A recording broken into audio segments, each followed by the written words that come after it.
Hello everyone. Today I would like to show you all how to find reel templates on Instagram. Let's have a look. First, open Instagram on your iPhone or Android phone.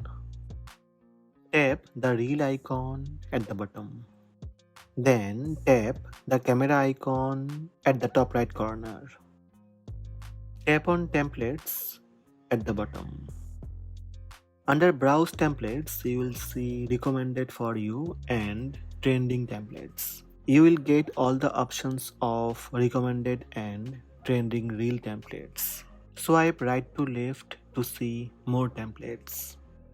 Here you will see your saved audio with reel. To save any reel template on Instagram, tap Save button.